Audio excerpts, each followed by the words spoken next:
여러분들 축복합니다. 안녕하셨습니까? 감사합니다. 마틴 루터 하면 무엇이 생각이 납니까? 종교개혁이 생각이 나실 것입니다.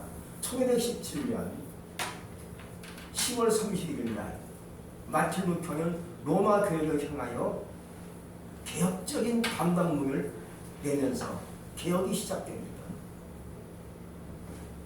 이번 주간이 종교개혁 505주년 되는 기간이 됩니다.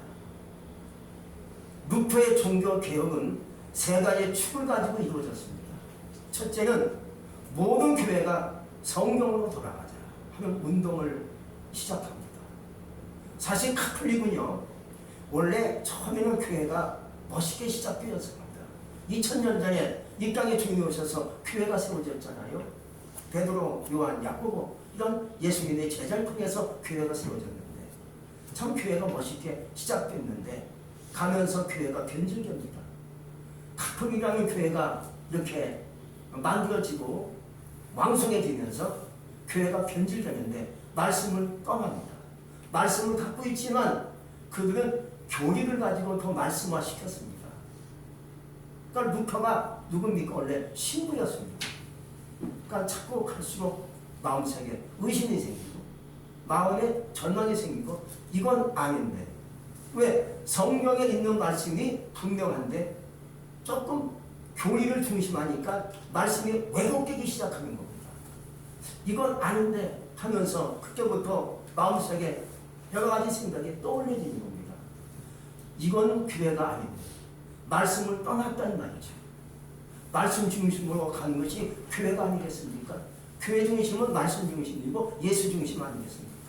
사실 그 당시면요, 성경이 구약은 AD 100년 전에 정경화가 됐고요.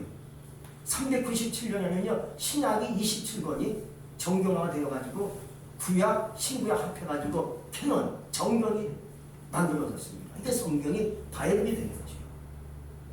그래서 500년 되기까지는요 성경을 다 필사합니다. 인쇄술이 없으니까 사람이 다 써가지고 성경책이 보급되고 성경이 내 손에 들어오기 시작합니다. 근데 이제 루터가 종교개혁을 하면서부터 성경이 문자가 되면서 인쇄가 발전하면서 성경이 보급됐는데 카톨릭은요 성경을 주장했습니다. 일반 신들에게 성경은 절대 안 줍니다. 사제만 갖고 있는 겁니다. 교황청만 갖고 있는 겁니다. 사제는 누굽니까? 신부를 얘기하는 겁니다. 그들이 갖고 성경은 우리에게만 있어. 너희들은 성경 가질 수 있는 자격이 없지. 아주 굉장히 성경 갖고 큰 소리 치는 겁니다. 그러니까 일반 신자들은 무서워서 떠는 거죠. 그래서 성경 말씀을 그대로 정하지 않고요 교리를 가지고 카톨릭이 나가기 시작합니다. 이것을 보고 있는 그 신부 마틴 루터, 성경이 그 안에 있죠. 이건 아니다 하면서 첫 번째 개혁의 주장이 성경으로 돌아가자 였습니다. 두 번째는요 전적인 하나님의 은혜로 구원받는다는 것을 그가 깨닫고 외치는 것을 시작합니다. 여러분, 인간의 선행, 인간의 공로로 구원받습니까? 그게 아니죠. 전적인 하나님의 은혜로 구원받는 거예요. 하나님의 은혜가 아니면 우리는 이 자리에 있을 수가 없죠. 예수님 이 땅에 오신 하나님의 주신 최고의 선물 중에 선물이 아니겠습니까? 그것이 하나님의 은혜라는 거예요. 은혜가 없으면 주님 앞에 올 수가 없고요. 구원받을 수 없고 주님 앞에 갈 수 없는 것이 하나님의 은혜요 능력인 줄로 믿습니다. 근데요 카톨릭은 그 은혜로 생각하지 않고 인간의 어떤 그 공로 이것을 많이 생각합니다. 그러면서 그들이 내세운 중요한 중심교리가 면죄부였습니다. 따라합시다. 면죄부. 이것이 뭐냐면요 하나님께 돈을 많이 바치면 지옥에 간 너희 부모도 구원받을 수 있다 이거야. 이게 면죄부야. 성경 그게 아니거든요. 하나님의 은혜로 구원받는 거예요. 예수를 통해서 주님 앞에 갈 수 있는 것인데 예수 안 믿고 죽으면 지옥 가잖아요. 우리 부모님 안 믿고 죽으면 지옥 가 있어요. 우리 조상들 이미 지옥 가 있는 거예요. 근데 그 조상들도 열심히 하나님을 섬기고 하나님께 물질을 많이 가져와서 면제부라는 그 표를 줘요. 그 표를 돈 주고 사면 지옥 간 우리 돈으로 천국 갈 수 있다 그거예요. 이게 면제부야. 이게 말이 안 되는 교리 아닙니까? 이것을 보고 있는 루터가 이건 아닌데, 이건 아니지. 예수 믿고 구원받아야 구원받는 것이지. 이미 죽은 지옥 간 영혼을 어찌게 구원받을 수 있겠는가? 돈 주고 내 영혼 너희 부모님을 살릴 수 있겠는가? 안 되잖아. 근데도 교황청 계속 면제부를 발행합니다. 딱지를 발행하는 거예요. 이걸 사는 사람은 너의 부모 천국에 갈 수 있다.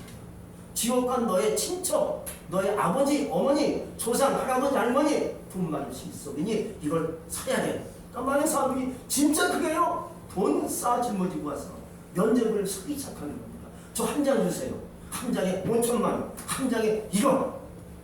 두 장 주세요. 두 장에 2억 막 주는 거예요. 교황청이 배불러지는 겁니다. 돈 많아지는 거죠. 그건 갖고 땅 사고요. 점점 부자가 되는 것이 교황청의 황폐였습니다. 이것을 보고 있는 루터는 안 된다. 이거는 잘못된 거다라고 하나님의 은혜로 구원받는 것이라고 외치고 로마 교회로 향해서 반박 문서를 내게 된 거죠. 여러분, 하나님의 선물은 예수님이세요. 이 땅에 주님이 왜 오셨습니까? 나를 구원시키려고, 나 김제를 구원시키려고 십자가 지시고 키우려 죽으신 거예요. 그 은혜로 우리가 구원받고 주님 앞에 온 것이지 돈 주고 구원받겠습니까? 아니잖아요. 돈이 없어도 구원받을 수 있어요. 예수만 믿으면 구원받는 거예요. 세 번째는요, 신앙의 본질로 돌아가자는 거예요. 구원의 근거는 믿음에 있습니다. 할렐루야. 돈으로 천국 가는 것도 아니고요. 지식으로 천국 가는 게 아니에요. 내 어떤 능력으로 갖는 게 아니에요. 인물이 좋아야 구원받는 게 아니에요. 바로 믿음으로 구원받는 거예요. 할렐루야. 믿음으로 하나님께 가는 거죠. 그래서 카톨릭은요, 죄를 씻기 위해서 로마에 성계단이 있어요. 하나님의 전으로 올라가는 계단, 이 계단이요, 옛날 예루살렘 총독부 건물에서 옮겨온 돌계단 28개 계단을 얘기하는 거예요. 이 계단을 무릎으로 올라가야 죄수승 받고 된다 이거예요. 그러니까 많은 신부들, 많은 카톨릭 신자들이요, 무릎으로 돌계단을 올라가는 거예요. 거기에 유리 조각이 깔려 있어요. 피가 척척 흐르죠. 근데 올라가는 거예요. 왜? 죄가 있으니까. 죄 수술 받고자 무릎으로 28계단을 돌로, 무릎으로 올라가는 거예요. 피가 흐르죠. 유리가 깔려 있으니까. 루터로 올라가다가 깨달은 것이 이건 아니야. 로마서 1장 17절 말씀 읽지 않았습니까? 오직 의인은 믿음으로 말미암아 살리라! 이 말씀이 탁 부딪히니까 이건 아니야. 이어서고 종교 개혁을 시작하게 된 줄로 믿습니다. 여러분, 무릎으로 돌계가 올라간다 해서 죄 수순 받습니까? 안 되잖아요. 믿음으로 하나님께 나아가 회개해야, 용서를 구해야 우리 주님의 보혈 피로 씻어주시고 나를 거룩하게 깨끗한 사람으로 만들어 주시는 줄로 믿습니다. 저는 이번 이태원 사건, 비극적인 사건을 통해서 왜 이런 사건이 우리 민족에게 왔을까 하고 생각을 많이 해보고, 왜 이런 일이 벌어졌을까? 이게 누구 책임이란 말인가? 누가 잘못했을까? 하고 생각을 해보니까 첫 번째가 교회더라고요. 교회가 책임이 크다는 것을 깨닫고 공감하게 됐습니다. 여러분, 교회가 책임이 큰 거예요.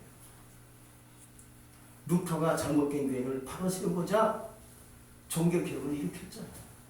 그리고 새로운 교회, 오늘날 이 교회가 세워졌고, 그런대로 하나님 원하신 교회로 지금까지 흘러온 것이 기독교, 개신교 아닙니까? 그러니 이제는 다시 교회가 깨닫는 시간이 돼야 될 줄로 믿습니다. 올해가 바로 10월 31일 날이 505주년 되는 종교개혁 주일입니다. 기간입니다. 여기서 깨닫는 것이 뭡니까? 다시 교회가 본질로 돌아가야 됩니다. 하나님 원하신 그 중심으로 돌아야 된다는 생각을 갖고 있어요. 여러분도 교회가요, 열심히 기도하고 하나님 앞에 말씀 받고 진정 나가면 악의 세력이 무너져요. 흑암이 물러갔어요. 저주가 끊어졌어요. 죄악이 물러가고 악이 판치지 못했는데 교회가 느슨해져요. 믿음이 느슨해져요. 기도가 느슨해지니까 또 악이 파멸치기 시작해요. 죄악이 막 들끓어요. 악인들이 날뛰고 있어요. 의인이 숨어요. 재앙이 자꾸만 몰려와요. 이게 뭐냐? 교회가 책임이 크다는 거예요. 전체를 봤을 때, 영적으로 봤을 때 교회가 책임이 큰 것이지 뭐 정부가 잘못했다, 경찰이 잘, 이것은 두 번째라는 거예요. 좀 그런 생각을 해요. 교회가 잘못된 거지, 교회가 문제가 있는 것이지, 교회가 깨어기도 하고 하나님께 진실되게 나갔으면 이런 일이 벌어졌겠습니까? 악의 무리가 판치고 있을 수 있겠습니까? 할로윈인데 이 귀신 축제지요. 이런 축제가 난리칠 수 있겠습니까? 팍 못 치지요. 교회가 깨어기도 하고 영적으로 강하게 나가는데 이런 이상한 문화가 올 수 있겠습니까? 오지 않는다는 거지요. 여러분, 10월 31일 날, 이 날이 할로윈 축제로 사람들이 지금 열광하고 있지요. 한마디로 귀신 축제예요. 원래는 500년 전 켈트 족속이라고 프랑스 영국사에 존재했던 전사적인 민족이 켈트 족속이에요. 이 민족이요, 11월 1일 날이 새해야. 10월 30일 날이 새해 바로 되기 직전이야. 그러니까 우리나라 따지면 오늘날 12월 31일 날이 그들은 10월 31일이 되고요. 11월 2일 날이 새해가 되는 거예요. 그러니까 이건 새해가 되는 그 뒤바뀌는 그 현상 속에서 저승세계와 이 땅에 모든 삶이 느슨해진다는 거죠. 갭이 생겨, 사이가 생겨, 공간이 생길 수 있으니까 귀신이 올 수 있다는 거예요. 악마가 올 수 있으니까는 이들을 막기 위해서, 그들의 사자를 달래기 위해서 모닥불을 피워 음식을 내놓고 변장을 하고 했던 축제가 헬로윈 대회입니다. 이것이 500년 전에 시작된 헬로윈 대회, 헬로윈 축제 시작이 되는 거예요. 그러냐, 여러분이 귀신 축제지요. 귀신이 모르고, 그러니까 내가 변장하면 귀신이 모른다 생각하고 탈바가지 쓰고 모르게 막 축제를 벌이는 거죠. 귀신이 와도 나를 몰아본다는 거. 이게 헬로윈 대회예요. 이것이 이제 미국으로 건너오면서 원주민에게 정착된 그 축제가 되고 카톨릭은요 8세기에 이것을 받아들여가지고 올 세인트 데이, 성자의 축제다라고 정했어요. 이게 무슨 성자의 축제입니까? 귀신 축제인데 카톨릭은 8세기에 정한 거예요. 이게. 이런 축제에 제가 열광하고 있고 마리가 들끓고 귀신이 들끓고 있는 축제가 되고 만 거죠. 일본도 뭐 유럽도 할 것 없이 지금 이 축제가 막 난무하고 있습니다. 어제 귀신이 다닙니까? 모닥불에 피워서 음식을 내놓고. 이게 말이 안 되는 축제지요. 우리나라 사람들, 젊은이들이 자꾸 여기에 빠진 것을 볼 수 있습니다. 막 빠져가지요. 빠져나가죠. 이게 뭔지 아십니까? 교회가 이 어린 젊은이들을 뺏기고 있다는 거예요.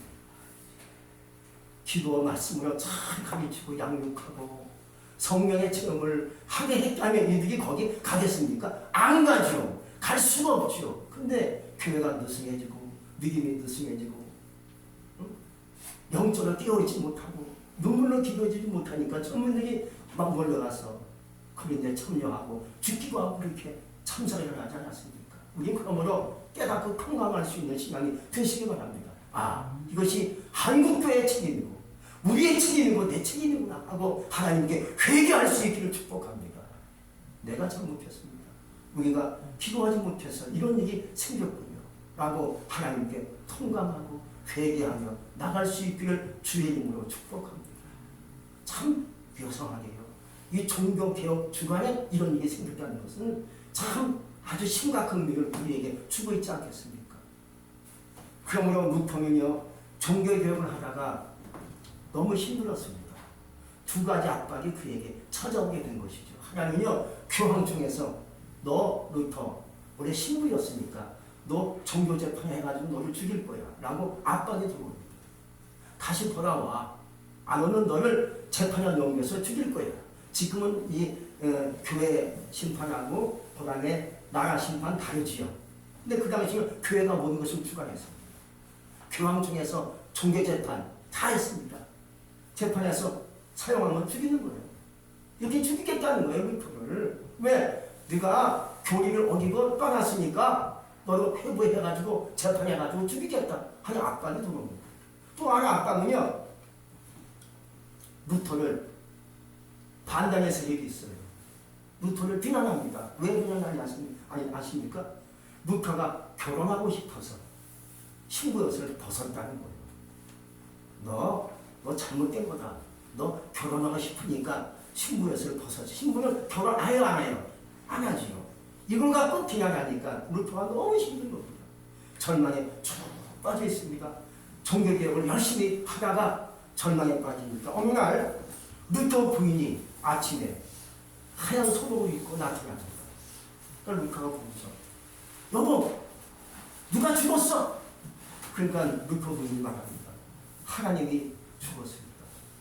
그러니까 루터가 하나님이 죽어요. 하나님이 죽을 수가 없지요. 그러니까 하나님이 안 죽었으면 왜 당신이 절망에 빠져 있습니까? 그 말에 루터가 정신이 번쩍 나가는 다시 열심히 개혁을 했다는 얘기가 있어요. 여러분, 믿음으로 살고 있지만 세상을 보면 가끔은 낙심할 때가 있어요. 절망할 때가 있어요. 왜 이럴까? 하고 마음속에 근심이 찾아옵니다.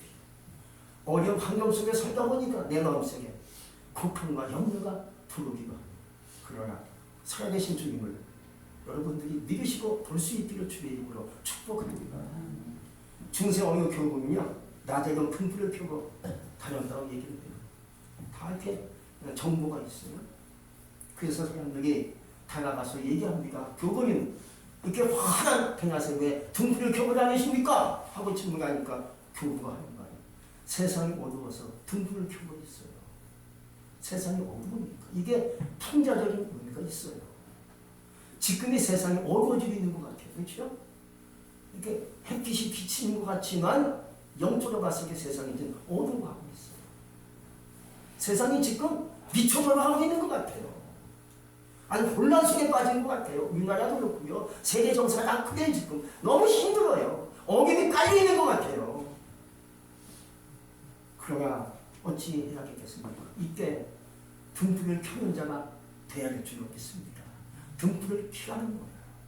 네 안에 빛이 있다는 거예요. 우리 안에 하나님의 빛이 있다는 거죠. 그 빛을 켜라는 거예요. 그런데 한국교회, 우리도 그렇지만 교회가 구경꾼 신자가 되고 있어요. 구경만 하고 있어. 바라만 보고 있어. 물론 교회는 꾼이 있지 않습니까? 구경꾼 신자가 있고 말꾼이 있고 싸움꾼이 있지만 일꾼도 있는 것처럼 전체 교회가 구경만 하고 있어. 어떻게 되겠지? 저러다 말겠지. 왜 저런 일이 있을까? 힘들겠다 하고 구경만 하고 있지. 누가 등불을 켜는 자가 없다는 거예요. 그러나 우리는 이제 등불을 켤 수 있기 바랍니다. 예수님께서 마태복음 5장 13절 14절에서 말씀하고 있어요. 너희는 세상의 소금이라. 너희 세상의 빛이다. 했잖아요. 우리 안에 빛이 있어 없어요? 이 빛을 높이 들 수 있기 바랍니다. 등불을 켤 수 있기 바랍니다. 세상을 내가 밝혀야죠. 어둠을 밝혀야 되지 않습니까?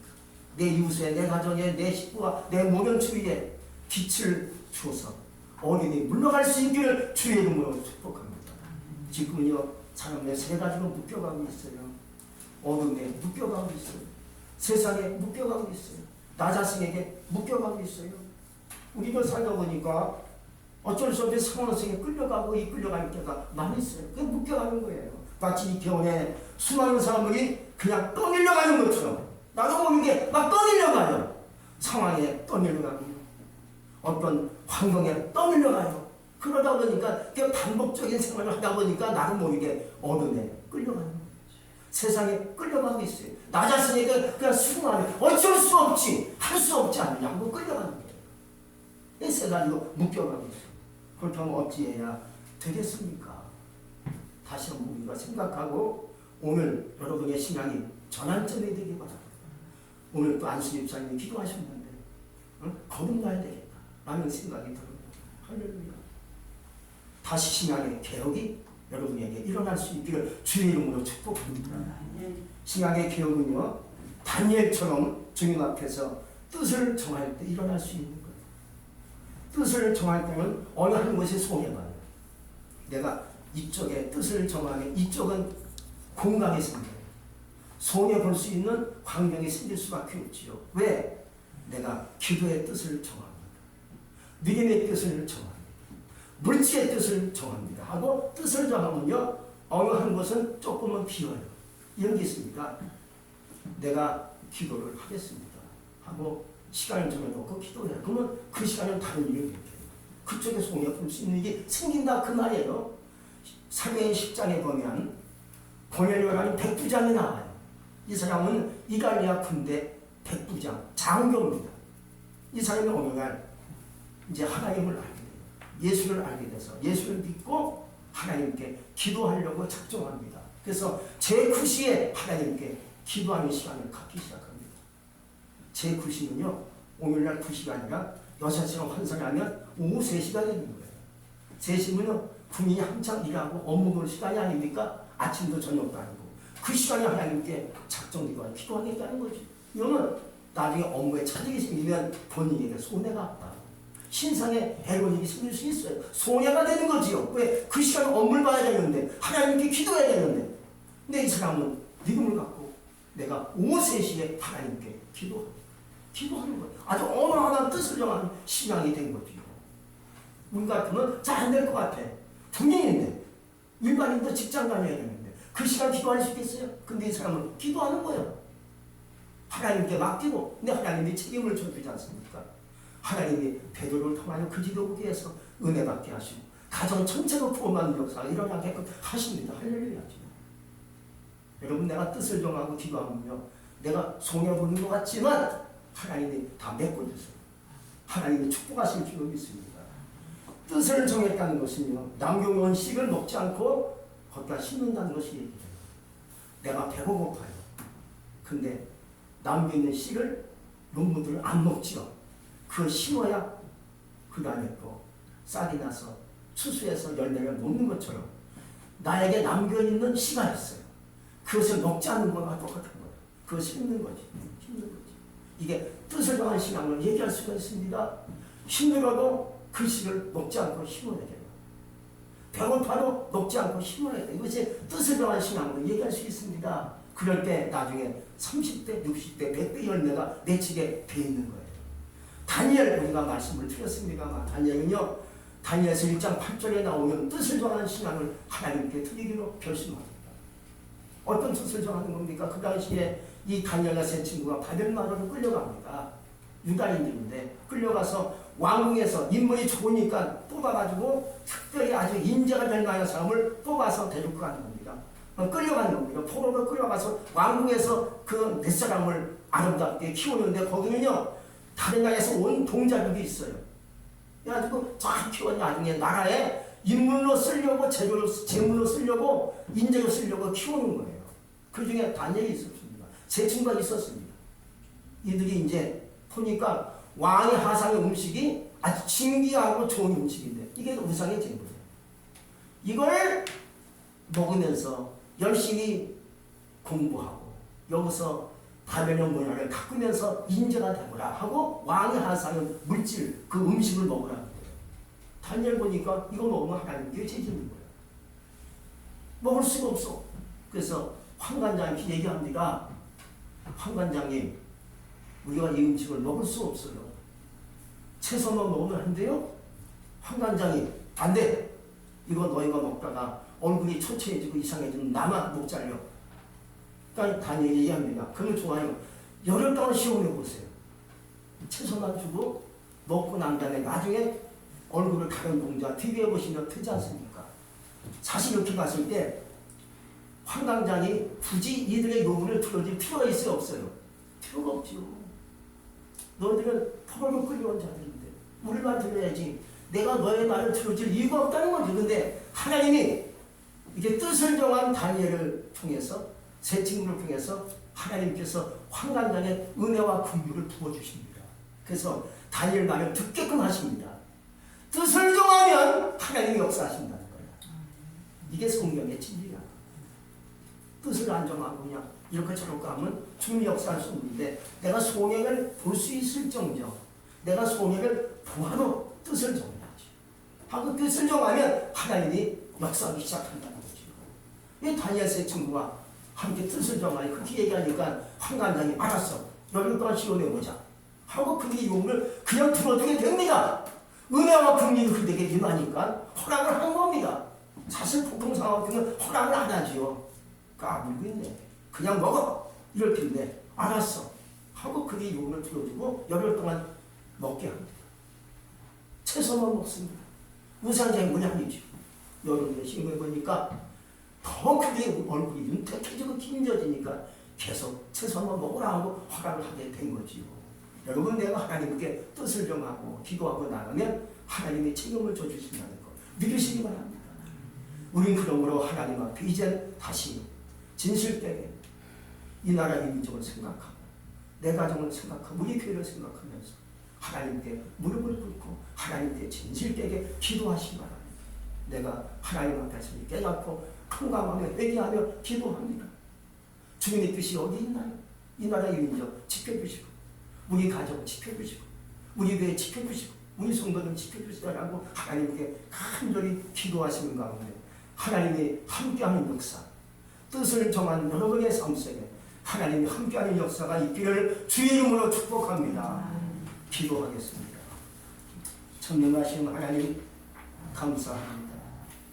이 나라에 힘든 사건이 있었지만 하나님께서 이번 사건을 통해서 우리를 깨닫게 하시고 한국교회, 행복한 교회 우리 모두가 깨닫게 하시니 진실로 감사합니다.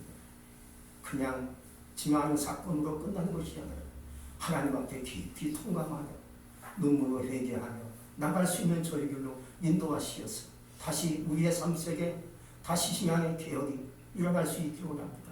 다니엘 선지자같이 뜻을 정하여 하나님의 뜻을 향해서 기도하며 나갈 수 있는 우리 모두가 되게 하여 주옵소서. 예수님의 이름으로 감사하며 기도했습니다. 아멘.